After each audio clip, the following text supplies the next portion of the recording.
सद्गुरुवे नमः। मंगलमूर्ति सद्गुरु मिलवै सर्वाधार, मंगलमय मंगल करनो बिन बहु बारंबार।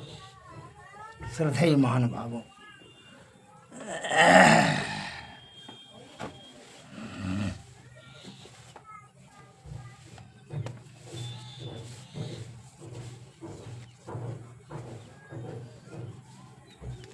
चल चिते वसैत शक्ति, अस्थिर चिते वसैत इव शिव। अस्थिर चितो भवैत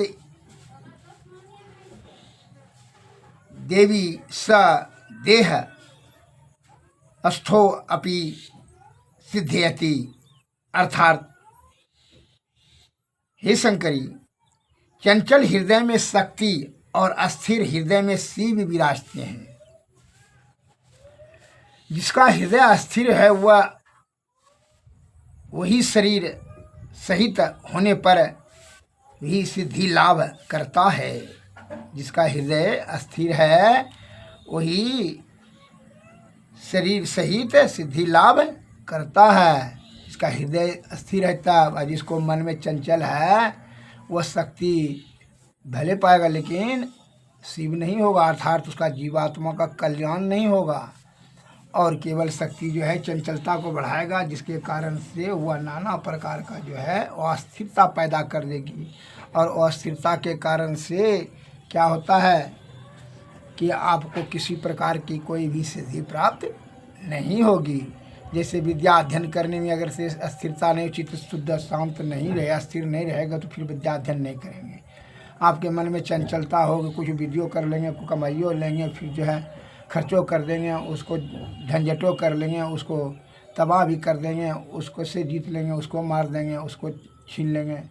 एवं प्रकार से किसी प्रकार की भी जो चंचलता को जब तक कि आप नियंत्रण में नहीं कर लेते हैं मन को, तो आपको किसी भी कार्य में सिद्धि नहीं मिलेगा।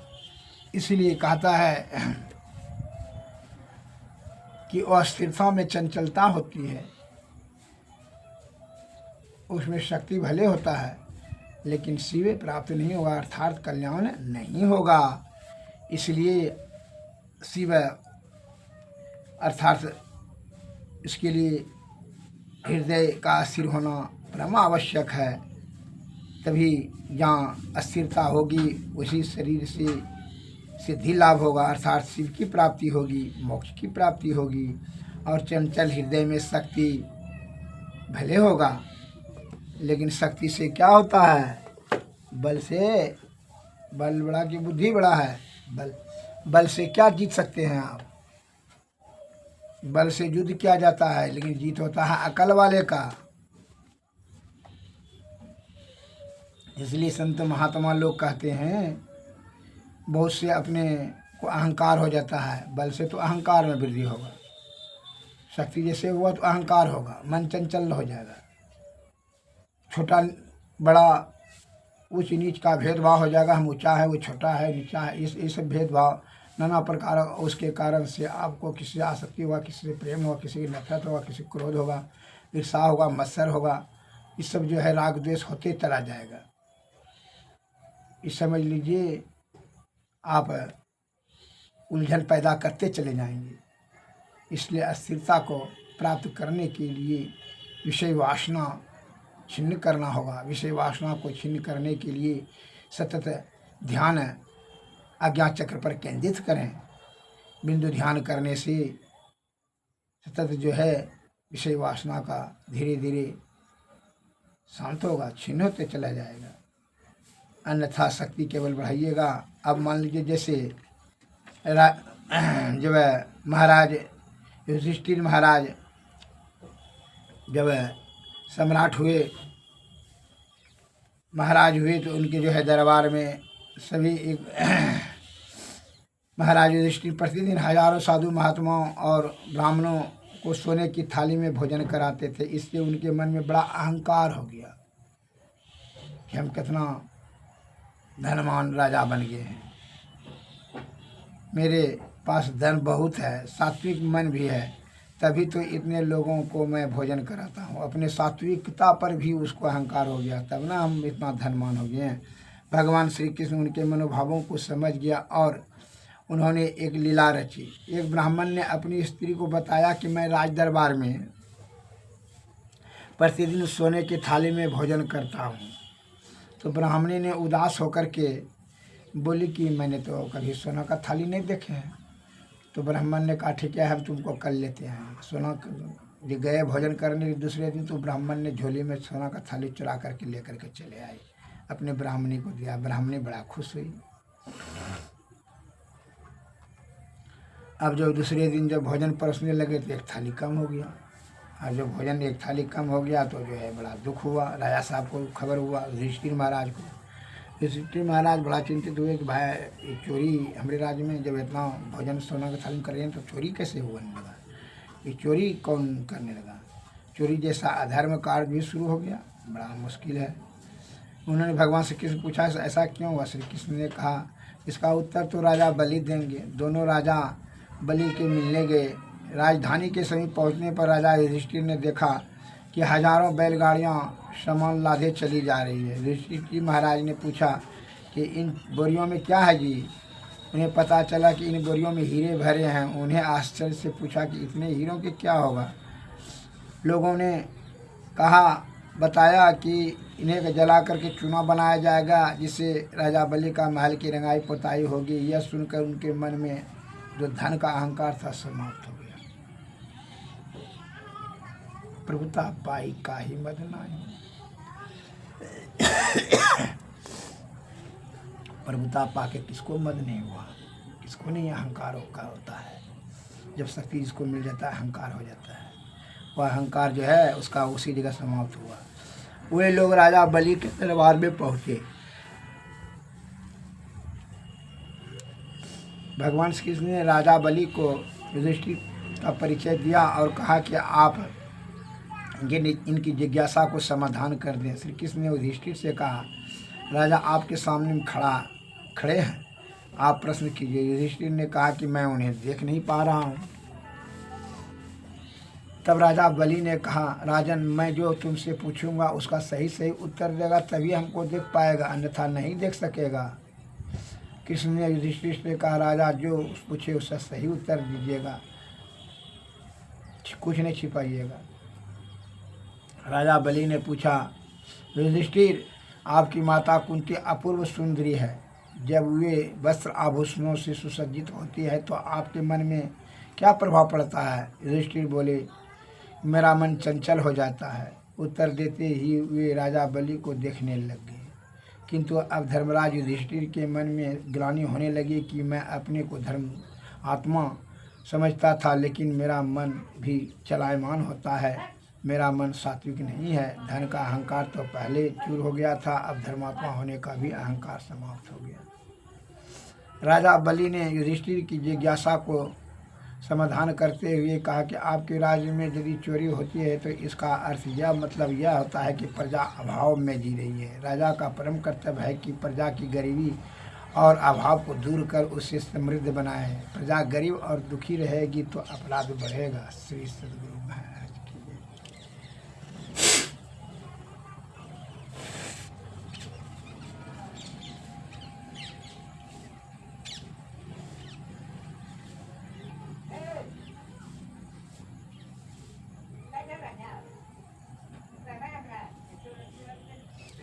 इस प्रकार से युधिष्ठिर महाराज का अभिमान चूर हो गया। इसलिए कहा जाता है कि चंचल मन से भक्ति नहीं किया जा सकता है, चंचल हृदय से भक्ति नहीं किया जाएगा। इसके लिए आपको हृदय अस्थिर रखेंगे और अस्थिर हृदय में ही सिद्धि प्राप्त होगी। इसलिए अस्थिरता मन को अस्थिर करने के लिए संत महात्माओं के शरण में जाना चाहिए। एक संत के पास में, महात्मा के पास में वह 3 सज्जन पहुँचे। तीनों मित्र थे, बड़ा परम मित्र थे, लंगोटिया साथी। अब जो है तीनों पहुँचो, चलिए महात्मा जी से दीक्षा उक्षा शिक्षा ले करके सत्संग भजन कर करके जो है ईश्वर प्राप्त करेंगे। तो महात्मा जी के पास में गए, तो महात्मा जी गए, ठीक है बैठिए। महात्मा जी ने कर लिया, तीनों को देते हुए कहा ठीक है, तुम जो है गंगा नदी एक कोस पर है, तुम तीनों ने भर करके इसमें पानी लाओ। मन की चंचलता को दूर करने के लिए महात्मा जी ने इस प्रकार से उनको कार्य बताया। यह संत की लिखत है, शब्दों की जो गंभीरता को समझे, संतों कि शब्दों की जो गंभीरता को समझे वह ही उनके से ज्ञान प्राप्त कर सकेंगे। इसलिए कहता है, सुनी समझाए मन मुदित मनो, मन जहीं जहीं अनुराग, लई चार फल अक्षत जनो, साधु समाज पर्याग। सुनने से नहीं होगा, समझना होगा, और समझने से नहीं होगा। जीवन में समय शुभ अवसर आवे तो अमल करने से होगा, और अमल करते हुए सफलता सिद्धि मिलती है। चारों फल प्राप्त होता है, धर्म अर्थ काम और मोक्ष, चारों चीज की फल की प्राप्ति होती है। इसलिए संत महात्माओं के शब्दों की गंभीरता को समझ कर करके जीवन में अमल करें। यह तीनों मित्रों को महात्मा जी ने एक एक डलिया दे करके कहा कि जाए वहाँ से एक एक कोस जो है गंगा जी है, तो वहाँ से एक एक डलिया भर करके पानी लाइए। डलिया ले करके तीनों निकल पड़े। थोड़ी दूर जाने के बाद, जंगल में जाने के बाद कहता है, दो आदमी सज्जन जो है बात करने लगे कि डलिया में कैसे पानी। महात्मा जी पागल हो गया है, नहीं, यह जंगल में तपस्या करते करते जो है इनका दिमाग घसक गया। अब इनसे क्या दीक्षा लेकर करके समय को नष्ट करना है। कहा, जी मित्र तुम ठीक है बोलते हो, सही, हम भी तो वही बोलना चाहते थे। दोनों ने डलिया फेंक करके चल दिया। मन चंचल था, लेकिन हृदय में जो है ना ऐसा अब उनको हुआ कि ईश्वर प्राप्त करना चाहिए, लेकिन मन की चंचलता ही को तो नहीं रोक सका था। का विषय बड़ा बलवती होता है। तो वो दोनों डलिया फेंक करके चला गया। और तीसरा आत्मज्ञानी था, वह जो है चंचलताई को जो है वह रोक लिया और गुरु के शब्दों पर पूर्ण श्रद्धा और आस्था पूर्वक कहने, गुरु महाराज ने कहा है तो होगा, निश्चित पानी आएगा, चलिए हम जाते हैं, तुम दोनों को जहाँ जाना है जाओ। वो दोनों चला गया। वो जो है तीसरा जो है पानी निकालने के लिए चला गया। पानी गंगा नदी से जैसे निकाले डलिया में, निकलते निकलते जो है पानी तो बह जाए छिद्र से। एवं प्रकार से वह क्रिया सालों भर करते रहा, वही क्रिया करते रहा। करते करते कदोड़ पानी चलने लगेगा सावन भादों में, जंगल जंगल चलने का। वही क्रिया बराबर करने से कीचड़ युक्त पानी जो है वो डलिया के छिद्र में फंस गया, जिसके कारण से क्या हुआ कि डलिया का छिद्र बंद हो गया और गुरु महाराज के चरण कमल में साल भर में ला करके धर दिया। श्री सदगुरु महाराज वो जान लिया कि इनकी मन की चंचलताई जो है इसके बस में आ गया। यह दृढ़ संकल्प है, हमारे शब्दों को बड़ी श्रद्धा से युक्त से अमल करता है। उनको गुरु मंत्र दिए और गुरु मंत्र को अज्ञाचक में स्थिर करके तीनों पर्दों के पार सार शब्द निशब्द में जा करके वो ब्रह्म की प्राप्ति कर ली। और ये दोनों जो है छल कपट जो रहा, चंचल मन जो रहा, तो उसके कारण से इसकी दुर्गति क्या हुआ कि जो है एक तो पैसा वाला मित्र था, वो उसने जो अपने पैसा के बल पर जो है छल कपट से और जो कुछ कमा लिया और जो है लंगर खोल दिया, रोज़ भोजन कराने लगा। साधु महात्मा भिखमंगा ईसाई सबको जो है खूब भोजन कर अन्न खूब सारा दान करने लगा। और दूसरा को पैसा नहीं था, वो पनसल्ला पानी पिलाने लगा। दोनों मर करके ऊपर गए यमराज के पास। कहा, यमराज महोदय कि हाँ बोलो, हम जो है ना पानी बहुत पिलाए, क्योंकि जाओ तुम पानी पिलाया है तो अच्छी बात है, तो क्या चाहिए, स्वर्ग हमको चाहिए। क्योंकि स्वर्ग तुमको कैसे मिलेगा, जो पानी पिलाता है तो उसको स्वर्ग मिलेगा। ये तुमको किसने कह दिया, अपने मन से तुम मर्डर बन गया, और जो सुसमेत है जो लिया है वो सुसमेत नहीं लेगा जी। जाओ तुमको हमने मगरमच्छ बना दिया। पानी में जन्मो, पानी में रहो, पानी में रहो, पानी पियो, पानी में आनंद उठाओ।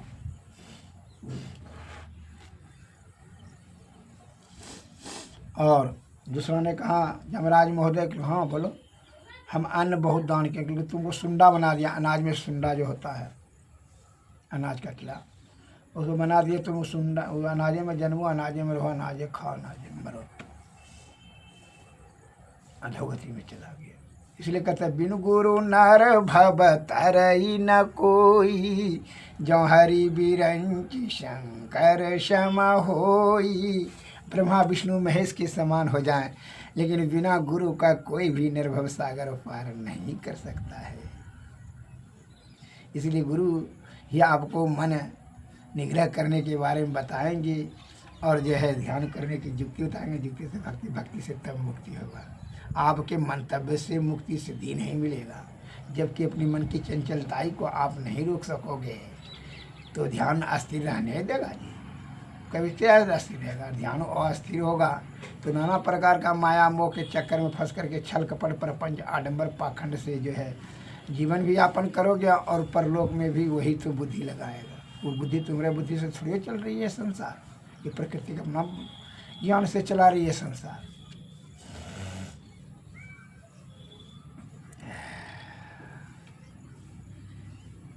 इस प्रकार से मन की चंचलताई को रोकें। इसलिए कहता है वो अस्थिर है, हृदय में शक्ति और चंचल मन में शक्ति और अस्थिर हृदय में शिव, अर्थात जो अस्थिरता को प्राप्त कर ले, अस्थिरता व निश्चलता को जो प्राप्त करते उसे संत कहते हैं।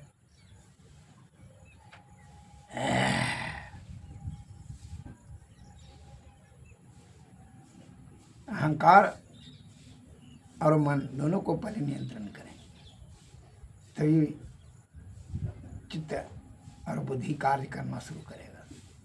अन्यथा ये दोनों जो है ना प्रबल रहेगा तो वो दोनों का जो है धीरे धीरे शांत रहेगा। इसलिए संत महात्मा लोग बताते हैं एक बिंदुता दूरबीन हो, दूरबीन क्या करे, पिंड में ब्रह्मांड दरस हो, बाहर में क्या फिरे, सुनना जो अंतरनाद हो, बाहर में क्या गुने सुने, ब्रह्मनाद की अनुभूति हो, फिर और क्या गुने, सूरत शब्द योग हो और योग क्या करे, सहज ही निज काज हो, कटु सहज क्या करे, सदगुरु की कृपा प्राप्त हो, प्राप्त क्या करे, मैं ही गुरु की आस हो, भवत्रास क्या करे, बंधुता दूरबीन हो, दूरबीन क्या करे।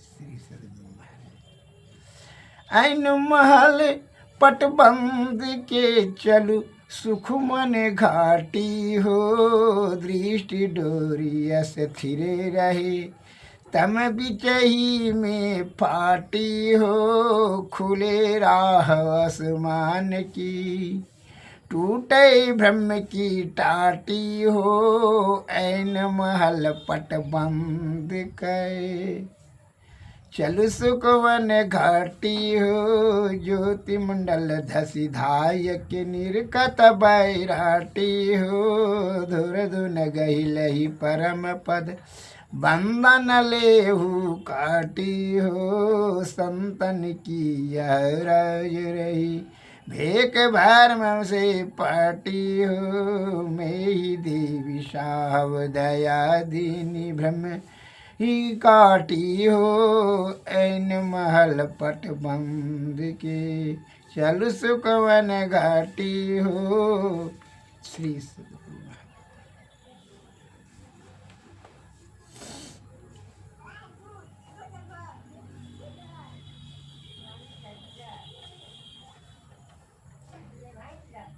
इसलिए गुरु के शरण में जाएं और उनकी सेवा से, उनकी कृपा से, युक्ति से, भक्ति से तो तभी संभव है। जीते जी इस जीव को शिव में परिणत करने के लिए सदगुरु की सहायता की अति अनिवार्यता है। सदगुरु महाराज